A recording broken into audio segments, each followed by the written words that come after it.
And welcome back to The Watchmen, only right here on TBN. Well, we've seen the beheadings, the slaughter, the terrorism, but terrorism is only a tactic. It is driven by an ideology, and the ideology of ISIS is one that is apocalyptic and end-time centered. They really mean what they say. And I sat down recently with ISIS expert Will McCants of the Brookings Institution right here in Washington, author of a great new book called The ISIS Apocalypse, to talk about what ISIS really wants. In your book, you write so eloquently about the ideology of ISIS, Will, and their views. Is a climactic kind of showdown with the West, is this central to their belief system in ISIS?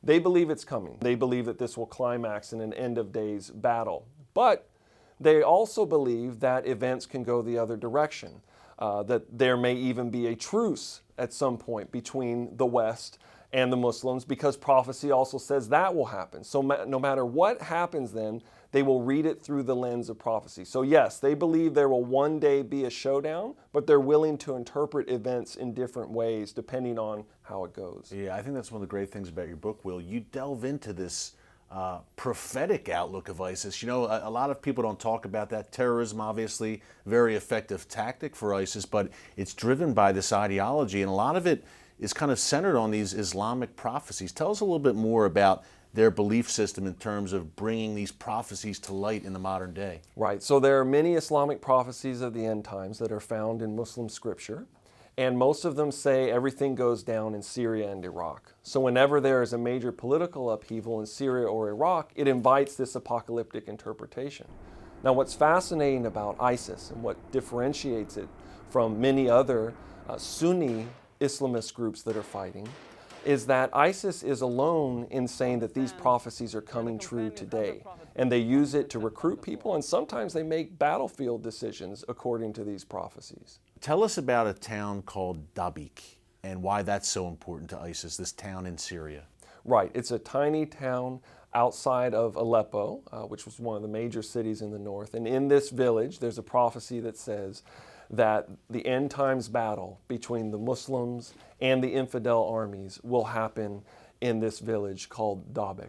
And so they went out of their way in 2014 to capture this village in anticipation that the end times battle would happen there. Wow, and it's a pretty, if you look on the map, it's a pretty insignificant place. Extremely. I guess you would say. Extremely. It's very interesting. Now, look, they've declared a caliphate, which has loomed large in the imagination of radical Islamists for centuries. Is that serving as a magnet for Muslims, radicals around the world, to come to the Middle East and join ISIS? Yes, it's a huge draw. And what's fascinating is to contrast them with the locals, the local Iraqis, the local Syrians who join ISIS. Usually they're doing it to draw a paycheck, or they want to be on the side of the guys that have the guns. For the foreigners, though, particularly for the Westerners, they get very excited about this religious vision. They don't know much about Islamic theology or law, but this religious vision, this idea that God's kingdom on earth has returned, fires their imagination, and many of them come to fight in order to be a part of it. So in terms of the West, we have many Americans today may say, okay, the Middle East is thousands of miles away. It doesn't affect us here. Why should Americans care about the rise of ISIS and this apocalyptic ideology that you're describing? I think they should care for two reasons. One is that many of our partners in the region are threatened by the rise of ISIS. It's taking over territory and it's threatening some of our traditional allies in the region. And I think first and foremost, that should be the worry.